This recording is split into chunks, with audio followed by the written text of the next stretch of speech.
Today I'm going to be doing the major service on my Volkswagen Up, which is a 2014 1 litre naturally aspirated engine. So first of all, what is a major service? It's a minor service, which is just an oil change plus a new oil filter. The cost at my local Volkswagen specialist for a minor service is £170 at the minute, and that's for anything up to a 2 litre engine, so you're probably getting better value for money in some of the larger engine cars. So for a 1 litre engine, that would be 170 quid. The parts you'd need to do that would be your oil filter and a fresh bottle of oil, around 3 or 4 litres worth.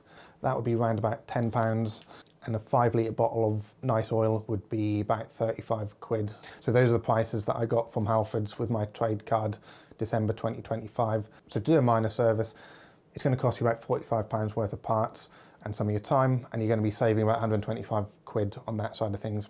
You could go to the OEM garage as well. I expect that's even more expensive than £170, probably a bit worse as well, not sure, and I don't know what their price is. So you can see my other video on the oil change side of things. Moving up to a major service, my local specialist charges £395 for that. And what that adds in addition to your oil change are the 2 air filters, so that's your cabin pollen filter, which is around about £20, and also your engine air filter, which is also about £20 as well.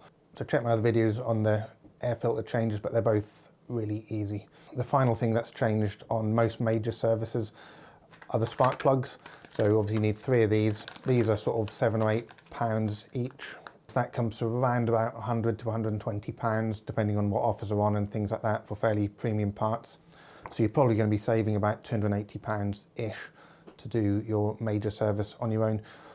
You also won't use up the whole 5 litre bottle of oil, so you've got that to top up if you need it. In terms of spark plug intervals, I was struggling to find a definitive answer for how long you should run these for.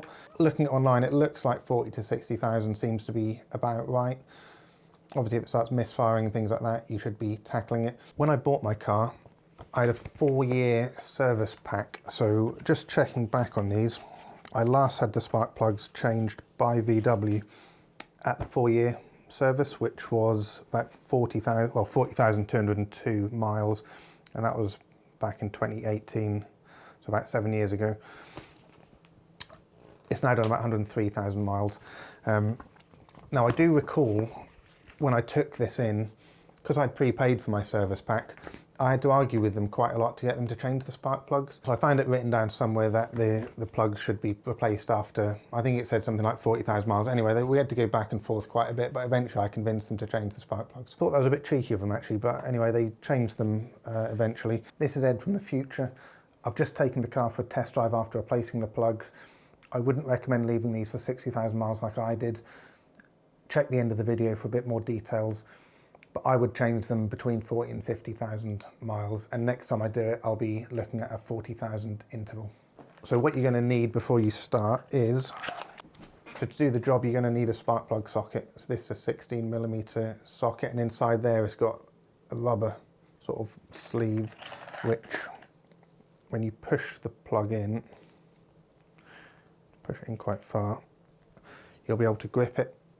I don't know what that 10mm means there. If anyone knows, let me know, but maybe that's the bit at the end there. Maybe it's this bit which is 10mm, I'm not sure. So that way when you undo it, you can then extract it quite easily. Some of these are magnetic as well, and they've got a thin wall. You might get away with a normal socket, but these have a thin wall on them, and they're a bit deeper. The first step is to get the air filter housing out. So it's not actually bolted down. You can just pull that up and unclip it at the side, and then there's a little hose to take off, and then you can take that out.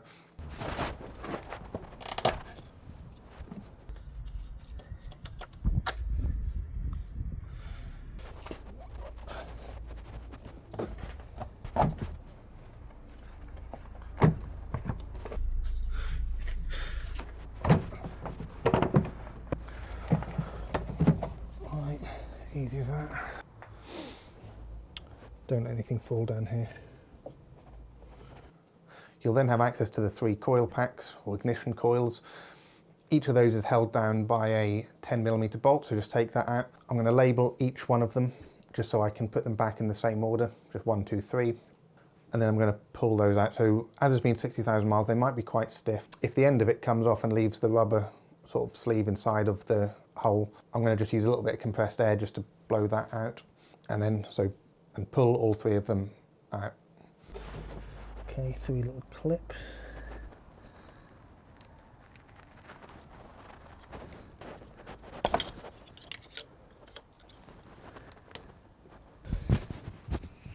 The clips are a bit awkward, you just sort of have to push that up. It clicks and then they should just wiggle off.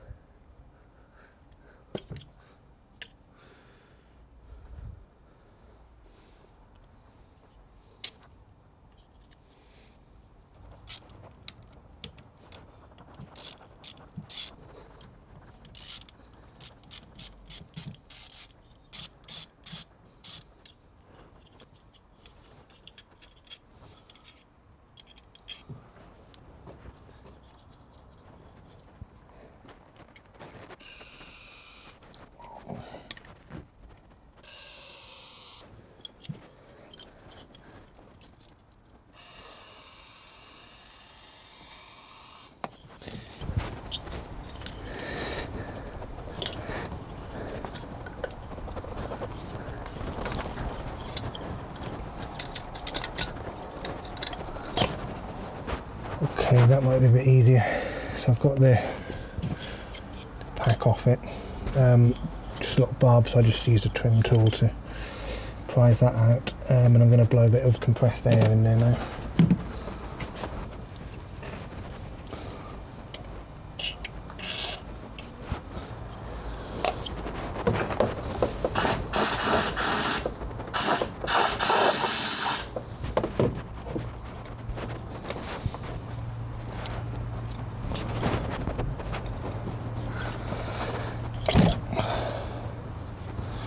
One down. So a bit of WD-40.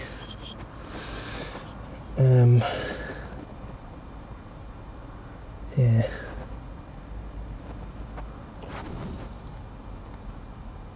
Obviously just using plastic to not split the one. WD-40 in. Leave that for a little bit.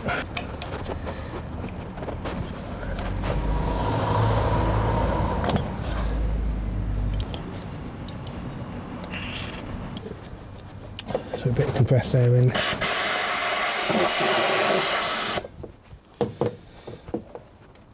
Hopefully.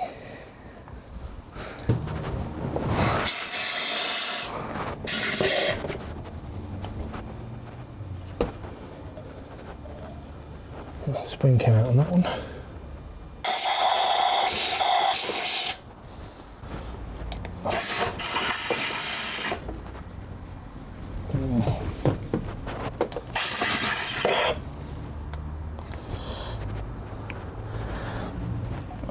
Easy as that. The springs just come out sometimes if you do it with the compressed air by the looks of it. So if it does come out, that way it's facing downwards, this little cone. Just clean off the lens.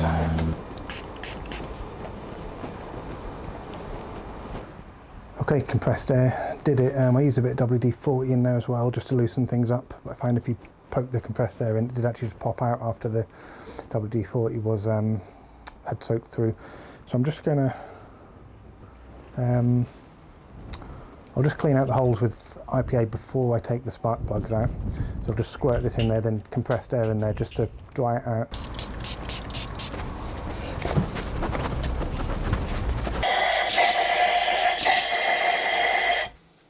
You'll then have access to the 3 spark plugs. So just use your deep socket, undo them carefully and extract each one of them, inspect them. Make sure it's exactly the same as this one or your new one. Once you're happy with everything, put each of the 3 spark plugs back in, put the ignition coils back on in the right order, air filter back on, ideally with a new filter inside of it, and then you're good to give it a test drive.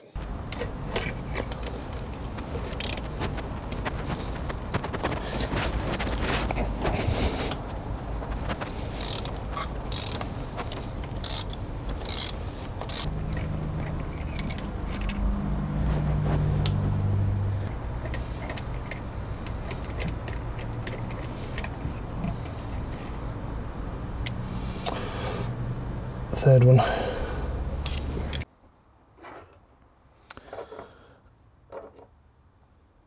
main thing to do is just check the new ones look roughly like the old ones, which they do. Same thread, same length. I was trying to find the gap specs, and it seems to be 1 millimetre plus minus 0.5, which this one is. That's 0.95 mil. A little bit of friction there. Obviously the worn ones, the electrodes have worn down a little bit, so there you go. So obviously this is the source of the vacuum. You put it in like that, and it's really tight, and then when you try and pull it out, it's a bit of a pain. So what I'll do is, first of all, I'm going to clean it out with contact cleaner. This is just quick evaporating stuff. Do that to all three of them. It's non-conductive as well, so that's just electrical cleaner. So now I'm going to get a bit of silicone into here, so next time I change these it's going to be a bit easier. So I'm not going to spray it in because that could end up insulating the contact. So what I'm going to do is I'm going to use one of the old spark plugs.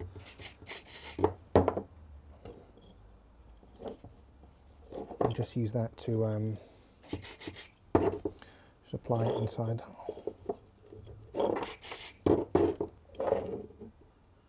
Okay, that way these are smeared with silicone, and then hopefully when I change it in 40,000 miles it'll be a bit easier. Okay, new plug, so making sure you don't cross thread.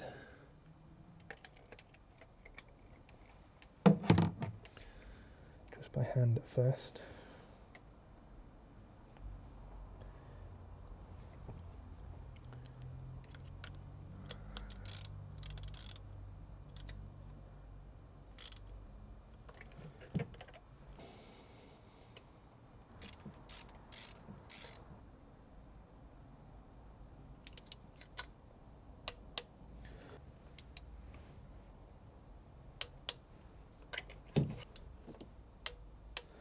Okay, 20 newton meters. Put the ignition coils back on in the right order.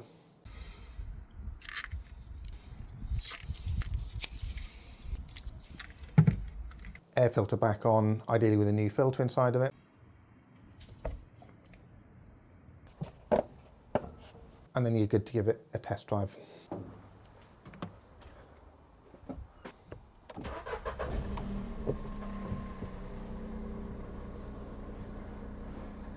After the job, it did all start fine. That's the main thing. Check the code reader and no errors were thrown up.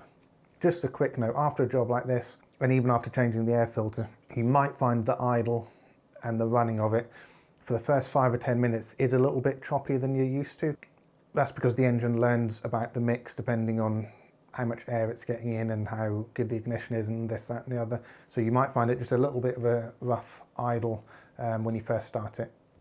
3-cylinder engines have a pretty rough idle in general. Here are the spark plugs I've taken out of the car. I labelled them as I pulled them out, just 1, 2 and 3 cylinder. That way when you inspect the plugs, if you do find an issue or some suspicious signs on one of them, you'll be able to work backwards and you'll know which cylinder to start with. Fortunately for me, I don't think these have any issues. They look quite normal to me. So whether you just get a bit more light on them. So you can see that the, as I showed you with the feeler gauge, and you can see them a little bit, the edges of the electrodes have started just to wear away a little bit and the gap's gone a bit bigger. And then there's the normal deposits on the top of them. And they all look quite even as well. So it shows me that all 3 cylinders are running roughly the same. Check some online pictures and compare them with your spark plugs, especially if they don't look like mine. And if you do find an issue, you're then going to have to just work backwards and try and resolve that. I've driven my car about 1,000 miles since I've done the change, and there's a noticeable difference in how it drives now compared to pre-change. That shows me I've left the interval a little bit too long. After a big service like this, you shouldn't really expect a too big change in how it drives if you've done the interval correctly. As an example, a couple of months ago, it did struggle to start one cold morning. I had started the car a couple of times on the driveway just to move it, so the engine might have been running a little bit rich. Even so, that was the first time in 104,000 miles that the engine had struggled to start. Additionally, and again, especially in the cold, the idle was a little bit rough. And at low RPM, or if I'm in a too high gear, and just go gently on the throttle, I found there was a little bit of hesitation Now I've changed the plugs, the throttle response is much more even throughout the whole range, and at low speeds and particularly low RPMs, the car's a lot smoother. So despite what I said earlier, I would say aim for a 40,000 mile interval. You could probably push it to 50,000. I expect if I left it another 10,000 miles, it would probably start to misfire and things like that. So for a fairly cheap and easy fix, I'll be going for a 40,000 mile interval next time. So 104,000 miles and the car's now driving like new.